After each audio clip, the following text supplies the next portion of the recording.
Good afternoon. Duty na tayo mga idol. Bali, duty ko 12 p.m. hanggang 10 p.m. Ayan, may kukwento lang ko mga idol kanina. Biyahe ko. Puro castis na nga mga idol. Pampa. May pinaka-last ko na pick up sa San Juan. Lasing pa yung pick up ko. Babae pa mga idol. Sir, pa. Sakyan ni sir.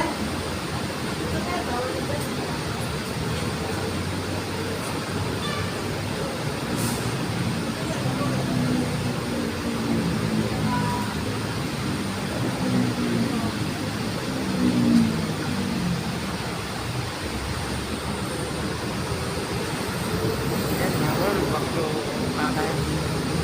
Bakto kituan. Yan nga yung kanina. Pinakalas na ko ang kanina. Pinakalas na pick up ko na po sa Eros. Tas nga siya. Kami San Juan papunta ng Commonwealth. Tapos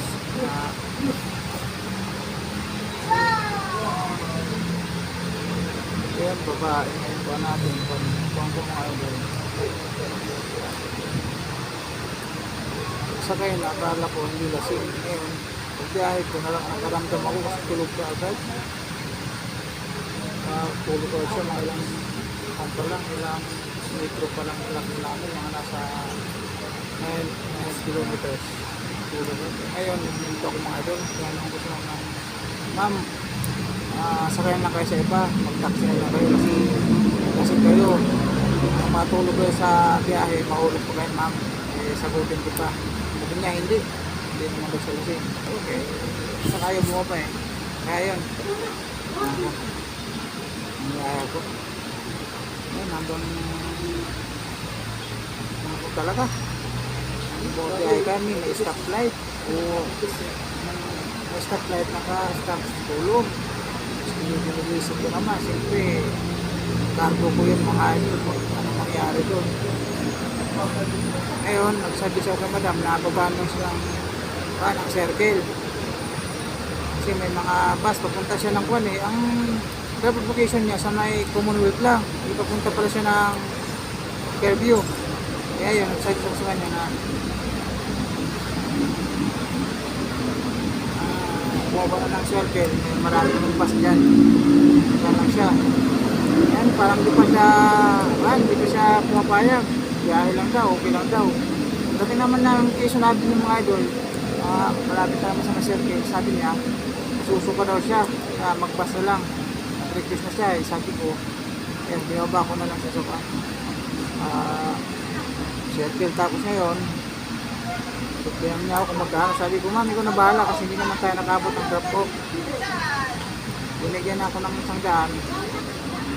Tapos yung pinasakay ko siya ng bus mga idol, walang barya, doon ako nagbabarya sa akin. Kaya ako, binigay ko yung sanda sa konduktor ng bus. Tapos, humuhin ako ng 70 para 30, may pamasaya si madam.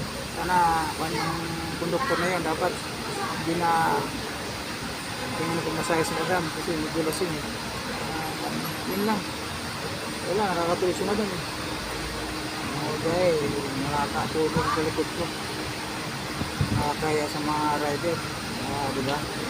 Yung mga marami nangyari ng ganyan na lagyan ka ng isyo. Nakakatakot.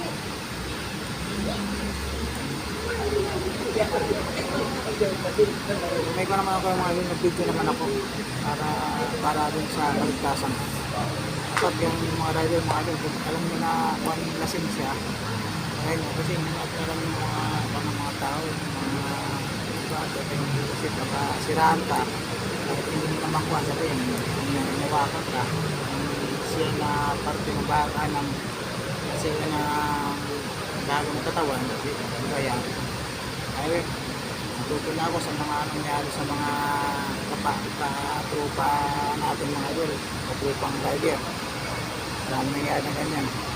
Ayun, upang ko naman, pagkasakay naman sa akin, ayan, kaya siya putang Fairview yung siya kaya hindi ko alam kung saan doon. Sabi niya, kasi yun nga, yung drop off niya sa may Commonwealth lang sa may diliman. Ngayon, sabi sa akin sa kwan daw, hanap ko ng bus papuntang Fairview. Hanap ako. Wala, ito siya. Yun lang, Marlon, yun lang.